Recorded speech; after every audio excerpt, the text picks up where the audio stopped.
and welcome to the Hello Live podcast, brought to you by the Hello Foundation. I'm your podcast host, Kelly Bodden, and I'm a speech-language pathologist based in Portland, Oregon. You will receive 30 minutes of free CEUs for listening to this episode in its entirety. I'll give you instructions on how to document your participation at the end of the episode. I'll also tell you how to get in touch with any questions or comments you have for us. But for now, sit back and enjoy the show. Today I'm going to talk about encouraging language during mealtime and food preparation activities. It's been one of the greatest activities that I found that I've been doing for many, many years since I started even with early intervention. I've done cooking with older children, and most recently I've done a lot of cooking activities with adults. And so, why is cooking a great activity for speech and language? And to me, it's fun.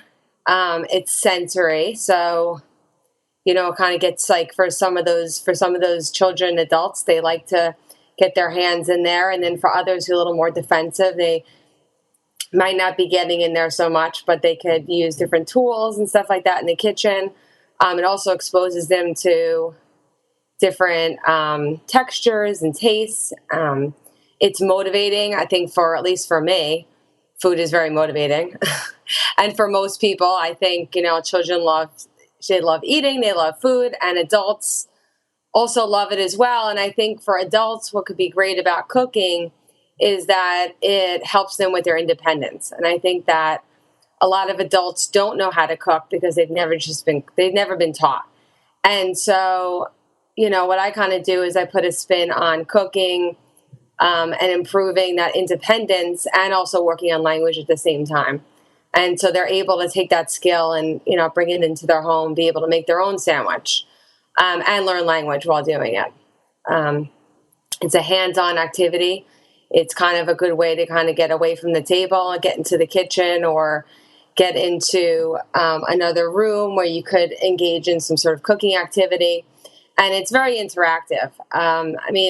Even if you're having an individual session or whether you're having a group session, it's a time where you're going to have natural conversation, natural commenting, and it's just overall an interactive activity. So what I'm going to do right now is I'm going to talk about just some basic goals, speech and language goals that you can work on when you're doing some cooking with a child or with a young adult.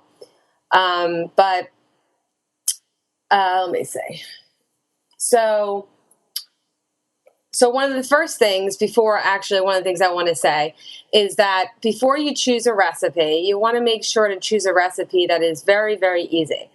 Even if something seems sort of easy, just make sure to, look through it, even try it out before, look through the steps, because, picking a recipe that's very complicated, you might get lost in the activity and lose some of the speech and language that you really want to work on.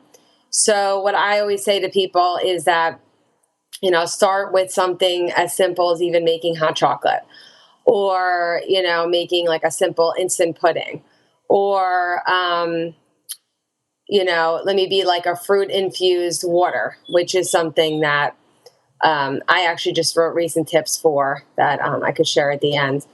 So, just a couple of ingredients, and you'd be surprised how many steps go into even the most simple recipe. So one of the main goals to work on, it could be sequencing. So recipes naturally have steps to follow. So if you're working on sequencing with a child, cooking and baking is a great activity to work on sequencing. And so a lot of times what I'll do is before I even start the recipe, I will, we'll go through the steps together.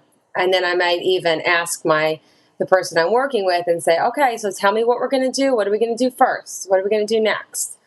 And then see if they can recall the sequence. And then at the end of the recipe, I will have them write down the steps. And so sometimes they may miss a couple, but you kind of want a general order of, making sure that the certain steps are done in the beginning and then baking it in the end, or mixing or stirring or whatever you're doing. So this could also be implemented there's a lot of apps out there. There's one called Making Sequences and CanPlan, which I've used to help facilitate that sequencing. It's also included in that worksheet in one of those questions. So this may be something you're going to come back to, and you could, you could even do as a follow-up session, talk about the sequencing. Okay, and then, kind of just also getting into basic concepts of color and shape could be worked on during cooking. So if you're making, I don't know, I could think of something like a grilled cheese. You could talk about the cheese and what shape it is and what color it is and what it feels like. And then you could talk about the bread. What color is the bread and how is it different from the cheese? So that's, even for like the littlest kids, I think, in early intervention, I think it could be a great activity. You could really work on those concepts. And some of the kids won't even know you're working on that. You're going to kind of just do this in a sort of indirect way during cooking. Then another goal, which is also great to work on, is literacy, because recipes are usually just, they're not pictures, they are words. A recipe is a great way to start working on some literacy activities. So sometimes what I'll do if somebody is not literate, or if it's a young child, a very young child, I will, I could use my program board maker. I could use Symbols with Support app, which is from Attainment. And I can use that along with I could just type out my recipe with the symbols, and we could use that. So as you're going through the recipe, if the child cannot read all the steps, sometimes rewriting the recipe and simplifying it to just a couple of words in each step, it would be, another goal to work on. Expanding vocabulary. With cooking and baking and food preparation, there's always opportunity to learn more words. And sometimes, a lot of times these ingredients they don't know the name of, or maybe it's a great way to introduce new foods. So if you're making a fruit smoothie, going through all the different fruits and what is the name of these fruits, and even kitchen tools. A lot of times, children and adults with speech and language disorders, it's hard for them to remember a word. It's hard for them to recall. It may just be that they just don't know the name of it. It could be also a cultural thing that they culturally are not exposed to certain foods. So kind of bringing those foods in, and of course, just as before you do the cooking, you obviously want to make sure about any allergies or anything. That's one of the things I always do before, which I should have mentioned in the beginning. But it could be a great time to work on vocabulary. And a lot of times, like the adults I work with, they won't know the name of what a blender is, and they won't know the name whisk and things like that. So it's a good thing to go over those vocabulary words before, and then kind of bringing them up even, afterwards, even in the worksheet, and talk about what are those ingredients that we use. Do you remember the name? And then just giving some prompts and cues to see if they could remember. Visual cues as well is also great. Following directions. Now, this is something I think everyone could benefit from, is following directions, 1 step, 2 step. So we're going to say, first, we're going to wash the fruit. Then we are going to cut the fruit. So first wash and then cut. So this could be a great way to get somebody to follow 1 step, 2 step, 3 step directions without working on it in like a tabletop activity or working on during cooking. And they really have to follow directions to get the recipe correctly. Because as we all know, when you don't follow directions to the recipe, it doesn't always come out the way you want it to. And I've certainly made mistakes here and there. But actually, and sometimes when you do make a mistake, it is kind of a good thing because you learn from it. And that could kind of get to the problem-solving goal of what happens when we're missing an ingredient. What happens when we forget to add the eggs? What would happen to that? This morning when I was baking with my own daughter, what happens if we put too much batter in the muffin pan and not enough batter in the other hole? When you're talking about the muffins, what would happen at the end? One would burn and one wouldn't bake enough, so they won't get done at the same time. So following directions is a great goal to be worked on, and this is just something naturally you're going to do. Categorization. So before even starting the actual cooking or baking or drink preparation that you're doing, I would lay down all your ingredients on the table and I would talk about the different categories. So if you're making a pizza and you have your ready-made crust and you have your sauce and you have your cheese and you may have a vegetable that you may want to put on that pizza. So you're going to talk about, what food group is the cheese in? The food group is, dairy. What food group is the tomato sauce? Where does that go? And the crust. And what is the difference? So this is also just working on categories. Now, obviously, before, the person has to know what the food groups are. And if you go on my website, I have a lot of different resources for that. That you could, teach a child or an adult the different food groups, which is a whole other activity. But even maybe even having some sort of visual of the food groups with you when you're cooking, I think would be great. And so this is just important as far as if somebody is minimally verbal and they're using augmentative communication, they do need to learn categories. They don't need to, but it does help facilitate when you're using a communication system. If you're able to categorize, you're able to know, okay, if I want an apple, I need to go into my fruit page. So learning categories, learning these food groups is, really helpful in a variety of ways for many different types of people. So, and then, comparing and contrasting. So, looking at two different ingredients, especially with maybe even a vegetable, like cauliflower and broccoli, and saying, what is the difference? How are they different? We talk about the different colors. How are they similar? And how do they taste? So, and how do they taste different? And so, looking at both vegetables, they're both in the same food group, but they are different because of, as we all know, very different tastes and different looks. So that's another activity something else to work on when you're doing cooking. Describing and commenting, which is something that we all do when we're cooking. Oh, this looks good. And, this is too dry and I need to add more.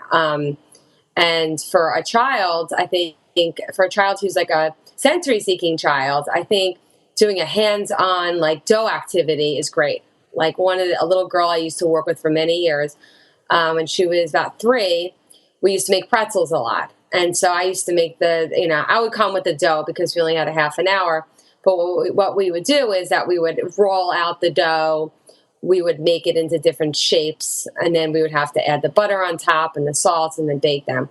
So this was a great time to comment, a great time to describe what does dough feel like. Do you like it? Do you not like it? And, is it squishy? Is it wet? Is it dry? It's just a sensory experience, and I think it's a natural thing to want to comment and describe when you're cooking and baking or preparing food or drinks. Even if you're making a hot chocolate and you don't add enough water, what does it look like? What's going on? What color is it? That kind of thing. So definitely a great thing to work on. Another speech and language goal is actions.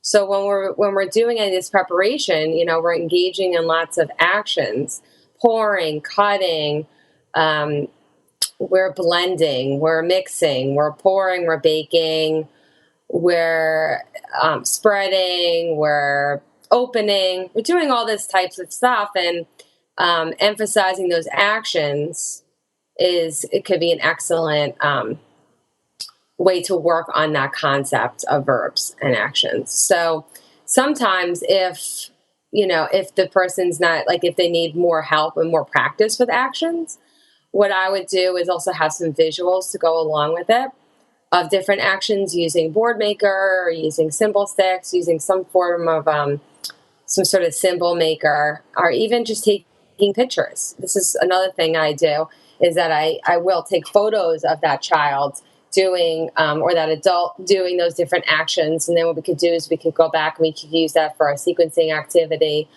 And we could also say, what are you doing? And we could work on constructing sentences. I cut strawberries. Or even for somebody, making grammatically correct sentences, I am cutting the strawberries.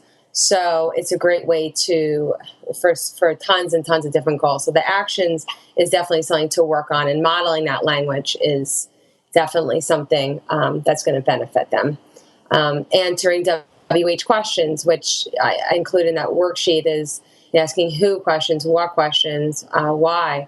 So as you're preparing the food, not really bombarding them with questions, but, just asking intermittently, like, what are we baking today?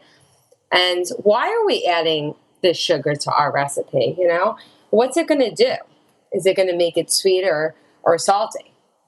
So asking those questions is also could help just facilitate a conversation. Problem solving, which I had mentioned before, is another goal to work on, because there is a lot of problem solving with recipes and any sort of cooking or baking activity. Because when you don't follow the recipe correctly, you have a lot of problems. So, what a lot of times what I'll do is when I am cooking, or if we're cooking something in the oven, I'll say, well, what happens if we make the temperature too high? Like, what's going to happen to our pizza? Or what happens if and this is also like the concept of time is also very hard for a lot of people. So like they'll just put the pizza in the oven and they don't know how long. They don't have the experience with understanding like how long a pizza might take. So without that prompt, without that help, they would leave it in for a really long time. So what we might do is just kind of say, well, if we leave it in too long, it's gonna do what? If we take it out before it's done, what's it gonna taste like? Or what happens if we had our pizza and we forgot the cheese? What are we gonna do? What are we gonna add to it?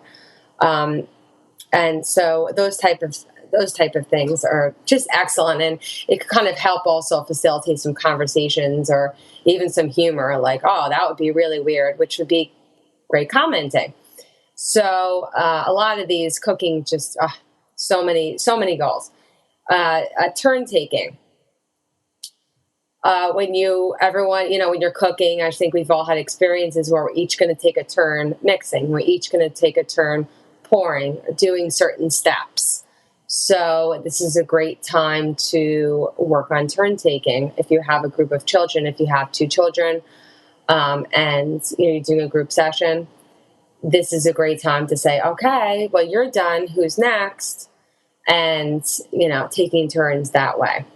So recalling information.